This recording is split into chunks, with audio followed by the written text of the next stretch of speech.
सरस्वती शिक्षा समिति पाली कक्षा 8वीं विषय सामाजिक विज्ञान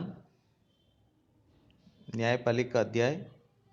और आज हमारा प्रकरण है विधि व्यवस्था की विभिन्न शाखाएं। हमने न्यायपालिका के तहत अभी तक अध्ययन किया था कि किस प्रकार हमारे देश का न्यायिक ढांचा संचालित होता है। जिला स्तर पर जिला सत्र न्यायालय,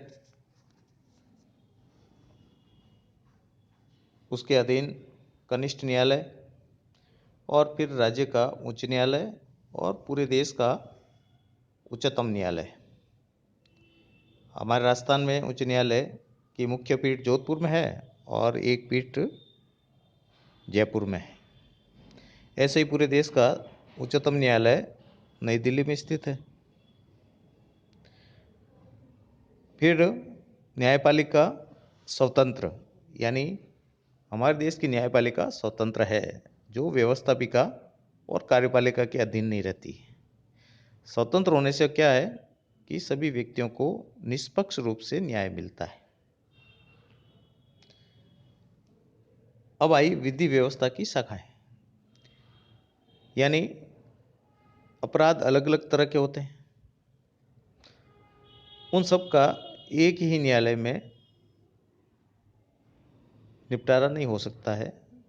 अलग अलग अपराधों के लिए अलग अलग न्यायालय की व्यवस्था है और उसको अपन कहते हैं विधि व्यवस्था की शाखाएं।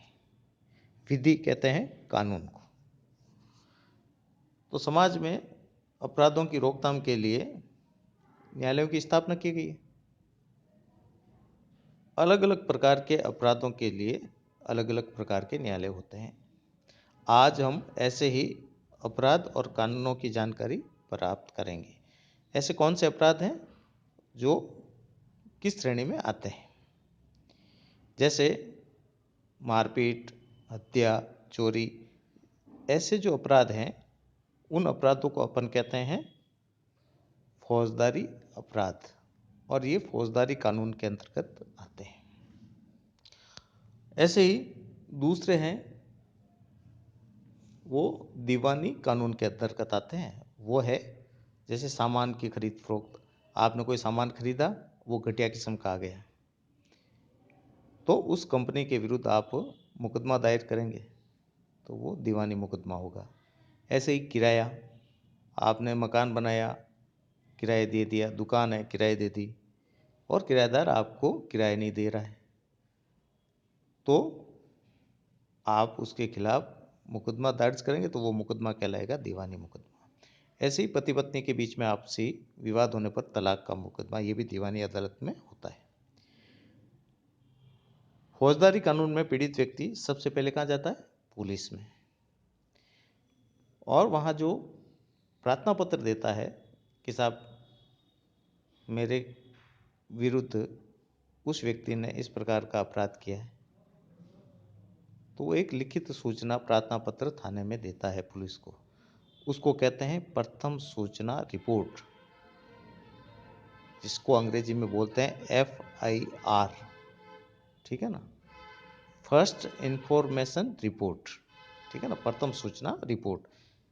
तो यह व्यक्ति जाकर पुलिस को देता है और पुलिस उसके बाद उस रिपोर्ट को दर्ज करती है अपने रोजनामचे में, और उसके बाद वो अपराध की जांच करती है कि इस व्यक्ति ने जो इस प्रथम सूचना रिपोर्ट में लिखा है वो वास्तव में सही है या गलत है।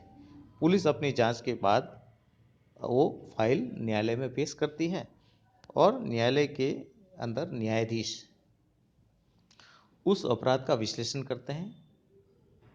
अपराधी को भी उसका अवसर देते हैं कि भाई अपनी सफाई पेश करे, वास्तव में उसने अपराध किया या नहीं किया, और उसको सुनवाई का अवसर भी देते हैं। उसके वकील उससे तथ्यों की निचोड़ता न्यायालय के सामने रखते हैं और न्यायालय फिर उस पर निर्णय लेता है। अगर उस व्यक्ति ने अपराध किया है तो उसको सजा भी कर सकते हैं, जेल भी होती है, जुर्माना भी कर सकते हैं।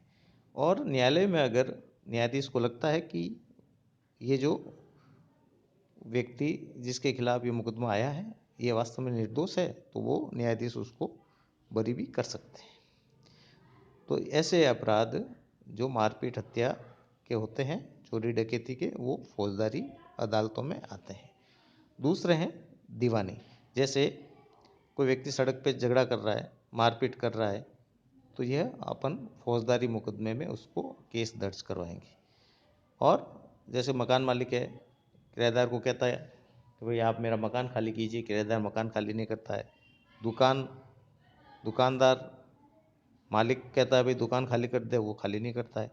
ऐसे ही कोई सामान खरीदा है, गाड़ी खरीदी है और वो गारंटी पीरियड में ख़राब हो जाती है, कंपनी उसको लेने से मना कर देती है, रिपेयरिंग करने से मना करती है, ठीक है ना, तो हम दीवानी अदालत में उसका मुकदमा दर्ज करवाएंगे। अभ्यास प्रश्न, बरी करना। जैसे मैंने कहा था ना, अपराधी निर्दोष साबित होता है तो उसको अदालत बरी कर सकती है। तो जब अदालत किसी व्यक्ति को उन आरोपों से मुक्त कर देती है जिनके आधार पर उसके खिलाफ मुकदमा चलाया गया, तो उसे बरी करना कहा जाता है। ठीक है ना, ये प्रश्न आपको अपनी कॉपी में करना है।